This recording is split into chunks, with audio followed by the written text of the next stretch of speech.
Hey, it's Triple P, the greatest talker on YouTube and still the greatest nepper. I made this as a response to my pal, Melantire. That being said, I must apologize. I was originally going to use my webcam to just talk, but apparently my webcam died. So I gotta buy a new one now. So instead, you'll get Ferris as my avatar. That being said, off to the track, time to nuke the Net Mystery. For me, Neptunia is a priceless franchise despite its writing inadequacies. I've platinumed every game of the franchise in some capacity on PlayStation. Doubt me? Feel free to look at my PlayStation account called Dead4346. So in all honesty, I would consider myself to be the most qualified person to commentate on the Neptunia franchise as a result, spending thousands of hours of my life on this series, not even counting the various videos on the series away from streaming, should give me enough authority on the matter, let alone my various writing skills. Let us continue the trend of out-of-the-box content. This one is going to be a bit more controversial, as is my incendiary relationship with the fanbase in general. I generally hold a rather unique viewpoint and modus operandi with Neptunia, and have an equally uniquely unorthodox status amongst my fellow fans. Enough about me as a fan, back to the topic at hand. So, I think you will enjoy the rankings list down below from worst to best. But before I do the official rankings, here is the honorable mention. When I first compiled a list of my favorites, Super Nep RPG had yet to be released in English, so I will just honorably mention Super Neptunia RPG as somewhere lurking between 4th and 2nd, depending on the day and how I feel about it. There is an earthly magic charm in both mechanics and in the smallest of details, and its charm is in its indie game-like design. Everything from classic, paper-esque text boxes, fantastical fantasy-themed art style and coloration, and a cascade of variety and design, while remaining true to the base image associated with each landmass. It is a game I highly recommend. So, starting off with the worst game of all. Mega Tag Mention Blanc in Neptune vs. Zombies blah blah blah. Man, there are so many things I dislike about this game, and the only thing I do truly like about this game is their hard rock metal OST. It is the only saving grace of this game, and I am going to explain why. Keep in mind, these are personally game-breaking for me specifically, and whether you agree or not is best left to the comments section. First and foremost, it is heavily plagiarizing old zombie movies, and possibly High School of the Dead. I find it rather suspicious, or rather a little bit sus, that Neptunia nails almost exactly every cliche within the anime High School of the Dead, and is probably the only thing more relevant than the B-movie flicks that Mega Tag is supposed to be an intentional ripoff of. That is a small hindrance in of itself. It is all supposed to be reflecting of how intentionally cheesy the old movie genre is, but the problem is that it isn't a intentional deconstruction or commentary of these flicks. They just reuse the cliches in an even worse fashion. They are just retreads, not anything new or exciting. Nothing about the story within the gameplay comes across as some clever knockoff or satire. You want something that is competent in the previously mentioned subject matter? Play Yakuza Kiwami and the zombie movie ripoff that Goro Majima is the main character in Yakuza Dead Souls. I believe that's what it's called. However, that is only half of the subgenres Mega Tag rips off. The other is bad idol anime. Most notably, Love Live. It features the same exact baity hook as Love Live. It features Noir as an idol, even if it is just a side event.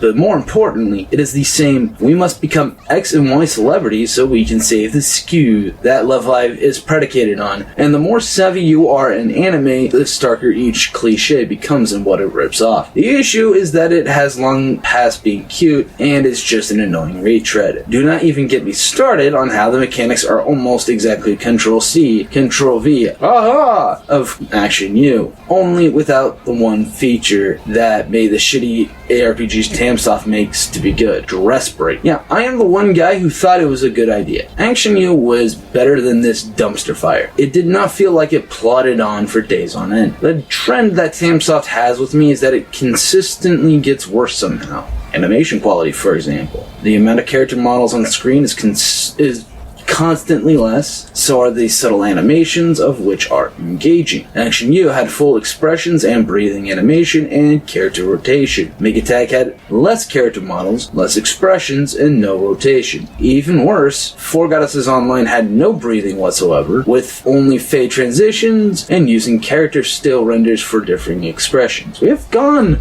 full 2009 as a result. Congratulations for ending up going backwards a decade, Compile Heart, and Tamsoft is all to blame. Well, that and your constant acceptance of Tamsoft being a creator with your IP. And the reason why this is important is engagement. See, with Action U, you could easily see and be engaged with your attention of what's going on the screen. There's less engagement overall because there's less movement and things for your eyes to keep track of. When your content is so fucked that I cannot even enjoy Unigear bait, you know you have an awful game. Speaking too long about it will just give me high blood pressure, so it is just best to move on to the next one. Hyperdimension Neptunia Victory. And crap, I spoke too soon. Yeah, a lot of people are either going to be pissed off at me or purely apathetic towards me the more I go on. Well, enjoy yourself while I dance like the Joker as the Nep fandom burns. This game, for whatever awful reason, is considered a somewhat decent, somewhat good game that quote-unquote saved the Neptunian franchise. Anything remotely close to this opinion baffles me. It is one of the most disgusting, vile game stories I have played, so I have a lot of ground to cover through many points. A. The story pacing. The game paces its story so slowly that you would be forgiven for taking a Plutia tier nap. If that is the intent, well then, 10 out of 10 best game nap simulator. That's sad to say, I do not quite think that was the goal. Not only is the entire concept of Iris Heart supposed to be a sadist, but that becomes a death of the author metatrope and word of God metatrope, because she constantly contradicts that trope at every turn despite the will of the author. Despite that, somehow, some way, she's still perceived as a sadist, and is only,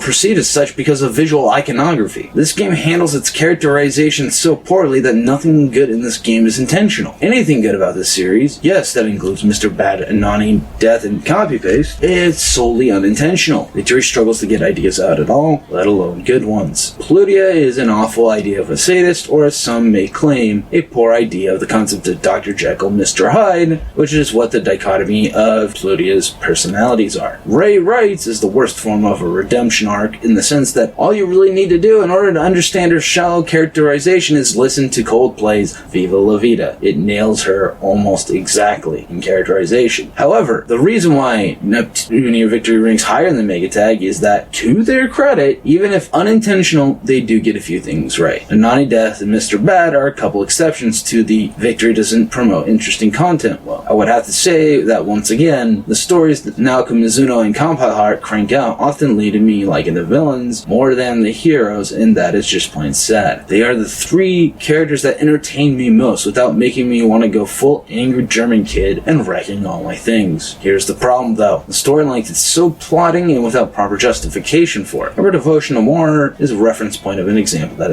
has justification. There are so many characters involved that take up so much runtime that if you trim the excess fat of dialogue and screen time, you could save several hours on end. It gets worse if you add in the DLC characters. It is just awful. Pishi is, of course, only remotely good in drama because of Anani Death's involvement. Now, Neptunia Victory not only checks off every bad trope or anime reference imaginable, such as Sword Art Online and Isekai before Isekai was a subgenre, but they do not even really succeed at making these tropes and references to be funny. Speaking of humor, this is objectively the worst and crudest one of the series by far. I mean, there are jokes about hermaphroditism, lactation, and sadism constantly, yet it's even still false. I would say the biggest attack on your intelligence is the humor. The OST is either unmemorable, inoffensive, or are memorable for the wrong reasons. The last of the category are Iris Heart's theme and that of the Seven Sages. I solely remember Iris Heart's theme as 80s porn music and the Seven Sages theme as the worst elevator disco. So, here's the rundown of themes and ideas Neptunia Victory tackles, and I will give you a grade as to each. Time and dimension travel. This is the only idea posed that is not only competent, but ironically enough to be good. The rules are solid in how time passes between different dimensions, as it takes full advantage of the times each dimension is in regards to when Plutia's and Neptune's eras were. It is difficult to balance said references and juxtaposing them while giving an equal balanced scale in how time passes between two eras. I will give the story theme an A rank. Next is transgenderism, gender identity. This is mostly embodied by Anani Death because despite being biologically male, and even that is questionable because we never get to see what he actually is, he has the heart of a maiden. Anani Death is,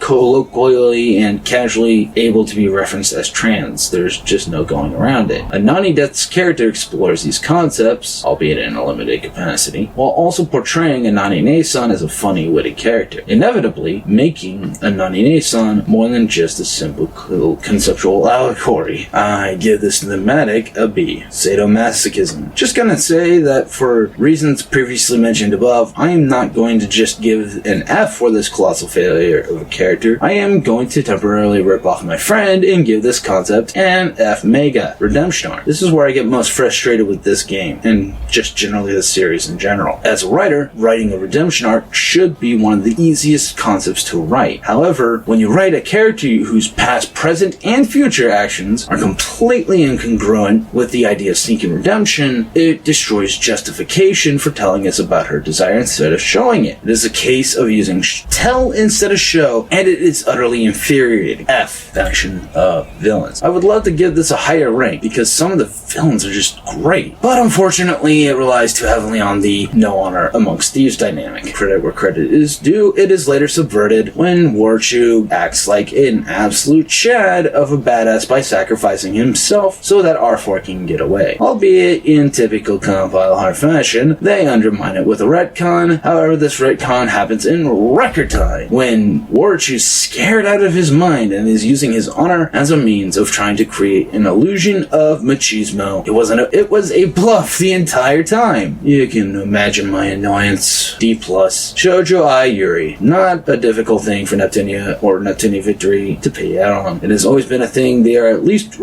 competent at. Such as Uni and Nepgear ships that have been around since they came into existence. For example, the romance scene in Mega Tag mentioned that ironically did it right, only to blue ball you. C. References to some degree, they are doing a good job. They are faithful to each character's gimmick and background. The Sega Pluto is faithful to Plutia as a character. Mages functions like its main franchise is designed, i.e. Steins Gate. However, there are times where they are not consistent with their references, namely stuff akin to the Lotus Eater machine, like the SAO knockoff at the beginning of the game. B-. Well, there is one other issue I want to address. The scout system. The scout system is the easiest way to break your gameplay. The scouts make it so easy to cheese out boss fights that it becomes ridiculous. All you must do each time is send the scout out to a dungeon, enter that dungeon, leave that dungeon, and go home ad nauseum until you get the items you need. With enough time crunching, it should present zero difficulty with cheesing through all bosses, even under level. Oh, and Histy is so broken as fuck. DLC characters in the Neptunia games are almost paid to win. Thankfully, this pick fixes and rectifies the issue to a certain degree.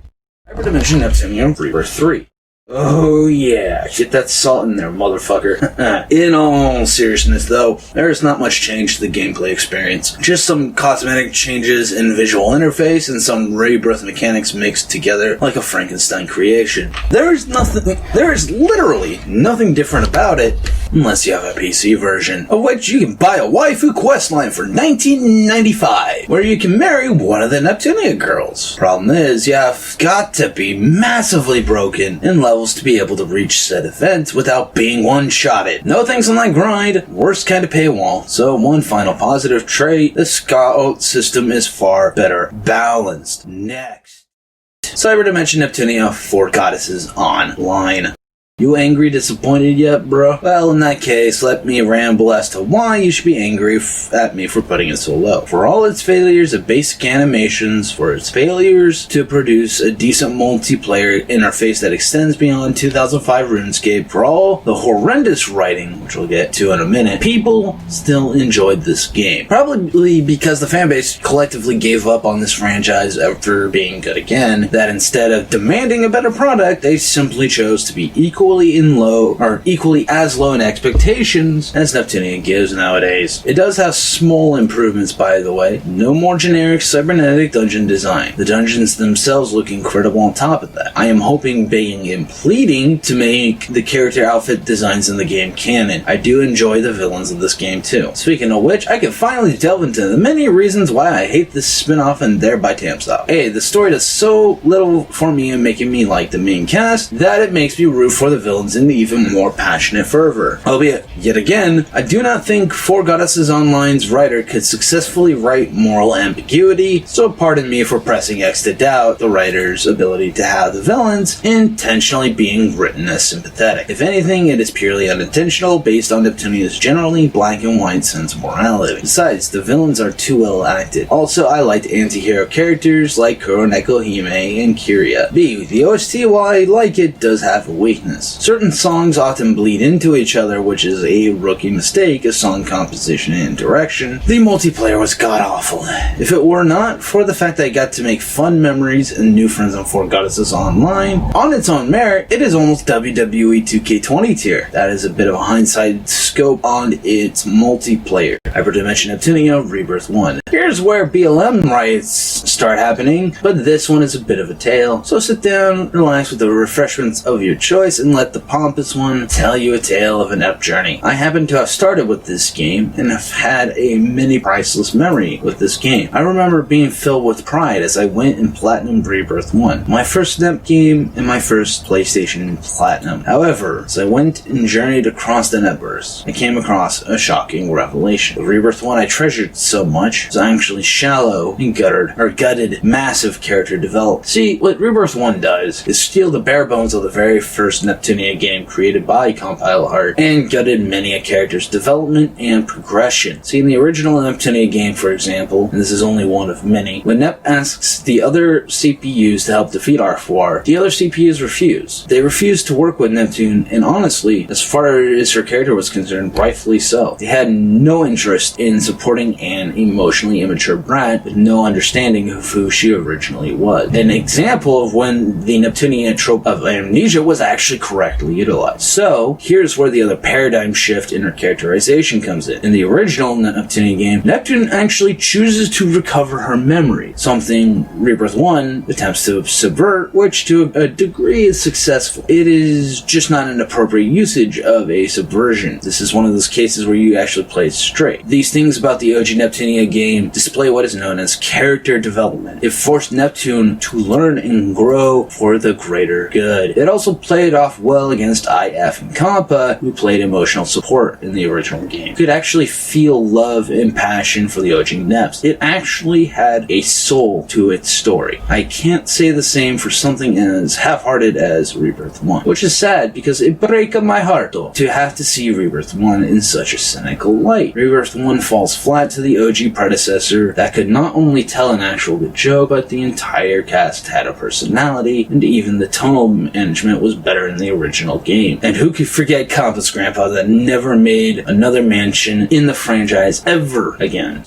So next is Hyperdimension Neptunia Rebirth 2 Sister's Generation. Here's the thing. Overall, the best out of the OG trilogy, while the OG comes in Mark II in a close second. However, for all the talk about censorship in 2019 and 2020, pretty much nobody complained about Rebirth 2 and how it was altered to change your experience. Not only are the mechanics from Rebirth 1 back, which ironically originated from Mark II anyhow, but are slightly improved. But see, there are two reasons why I rank it so low. A, the Holy Sword ending. I cannot ever rip on this ending enough. There is no such thing. It deserves all the flack in the world for constantly being unoriginal and yet another undeserved subversion. While I understand wanting your waifus to win instead of die, it should not come at the cost of such a cheap subversion. Instead, it should have been its own original ending entirely, with an actual justification of the threat of the deity of sin. Even worse, the ending is solely made on censorship meta, i.e. censoring language and thrusting in a subversion for the sole sake of lowering a game rating. Which, while understanding for a company to do so, and I sure as hell wouldn't, avoid the idea of expanding my audience. However, it should not come at the cost of butchering an ending. B. I do not know if this is unique to the Vita version, or if it is a consistent problem across all platforms, but I constantly dealt with freezing issues, particularly with an R-Force factory. I eventually learned how to save scum to get around it, but even if it's just the Vita version, it is still bad game design to have such a game-busting bug. I still have a lot of positives of that to mention though. A. As usual, the grim dark setting's amazing. B. I enjoyed the shoujo eye, as always. C. The conquest ending is so great. D. The OST does a phenomenal job with ambiance. Oh wait, I forgot Stella's Hell Dungeon. Ha! That fucking sucked too.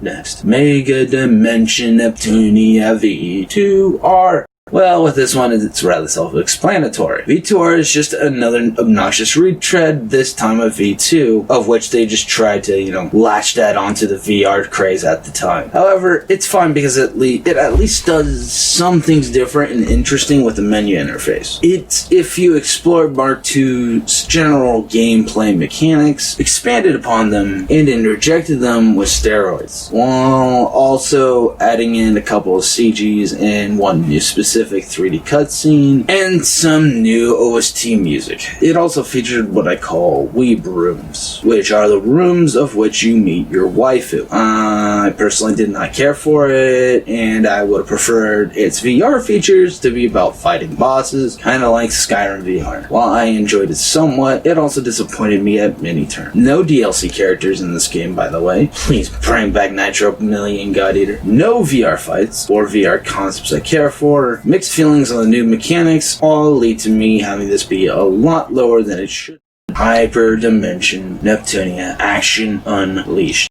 Yeah, this one is a bit out there, but thankfully for the most part, I explained in previous ranks why I love Action U so much. The OST music, dress break, and the story is so small that it borders on non-existent. However, that's how obnoxious Tamsoft is about their NEP games. They are so bad that I preferred less content that packs a punch like Action U rather than cell phone fanfiction like Megatech. You could say I hate Tamsoft to the point where my Tamsoft hate actually exceeds Dartigan's hate for David Cage. Hyperdimension Neptunia Mark II. Yeah, here's where I get a bit more technical here. Mark II is incredibly underrated. It is considered one of the most disliked games out of the series. For me, it is one of the most enjoyable. It's the predecessor as to what would become the Reaper format / Victory format. It also has darker, coarser language, fitting of a grimdark game like Mark II. The Conquest ending is also here and is better with its writing. Not to mention a suggestion that if you start with the Conquest ending as the first ending, the end theme Go Love and Peace is so heartbreaking that it loops back to pure catharsis. Nothing is more cigarette consuming of a downward spiral than Go Love and Peace after going Doom Guy all over our favorite waifus. I also like the APSP system. Constant limitations forced you to make decisions you thought you felt were best. That is what we in the gaming industry call investment. Everything about Mark II, aside from text boxes and 3D models, are inherently superior. It also features IF coming out of the closet for Compa, which is just plain cathartic for those who like Neps for their shoujo eye, or as a Yuri, because there's more implications now. Also, Mark II has the best 2D sprites of the franchise. There is so much fun to be had here. Speaking of which,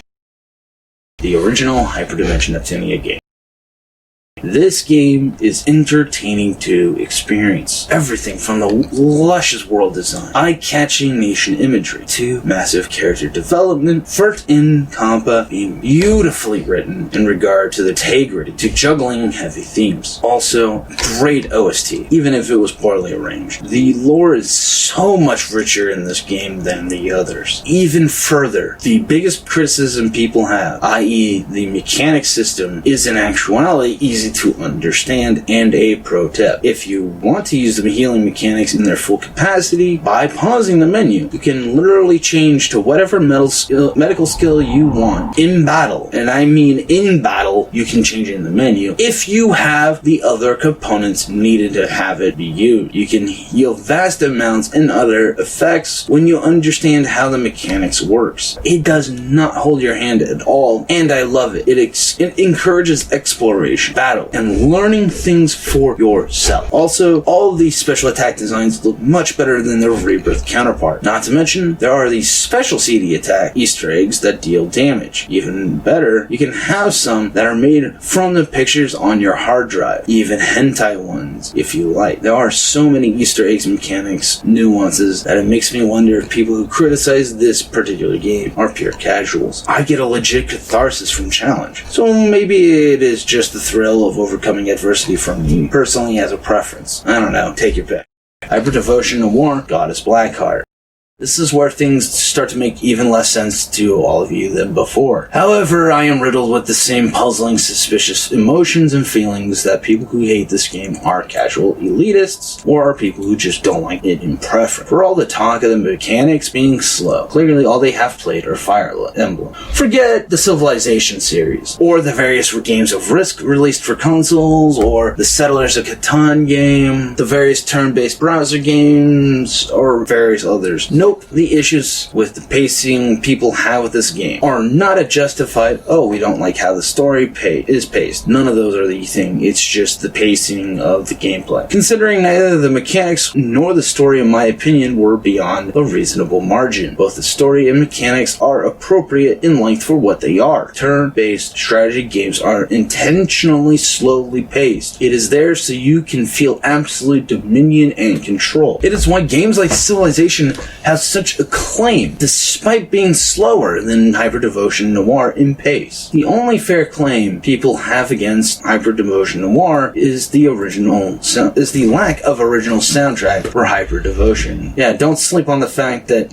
Hyper Devotion Noir kind of laid claim and innovation for eventual usage by Mary Skelter for the Yuri Love mechanic. The mechanics are standard tier for turn-based strategy. Another good example and reference point for this game are the Record of August 4 series, to the actual point where they have her as a character. If you are not a fan of turn-based strategy, feel free to skip this game if you like, because it suffers the same over-bloated story issues that Victory had, regardless if it is more justified or not. I happen to enjoy a story centered around noir, and a story that actually writes R4 incredibly well as a villain. R4 is considerably smarter than her other dimensional counterparts, and is often more of a threat. She duped Last Station's CPU and her emotions into plummeting the entirety of Gamarket into pure chaos and bedlam. She is also rightfully the final boss, and she has one of the coolest looking castles. Most of all, it gives us more of what the Four Nations can look like when generals and or NPCs step up as characters. It gives some very unorthodox lore expansion.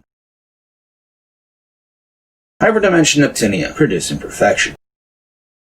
Sure, this game has a lot of weaknesses. A. Too many routes to obtain 100% completion. B. The story has no coherent villain. It is just an ambiguous group called Mob 48, which I believe it parodies a KB 48, if I remember the name correctly. Which, while a fun reference, does not hide the fact that for the third time, from Tamsoft, first Action U, then Megatag, and now this game, a mob character is the final boss. Now then, here's where my love for idle trash comes in. I am actually a huge fan of Lovelock, despite it being crap. And this game does the genre more justice while making every character in this story feel energetic without making them obnoxious bitches. They are distinct yet caring. It even made me want to protect Vert, which somehow has made me feel like it deserves a literary prize. It took making her little sister obsession turn onto herself that made it happen. You generally do better with me when you make a character I hate in general to be more likable. Generally, as a fan of something, you will dislike certain characters for what they either embody or act upon. For me, with Vert, she represents the moronic bimbo that demeans others and making them feel insecure. Demeaning others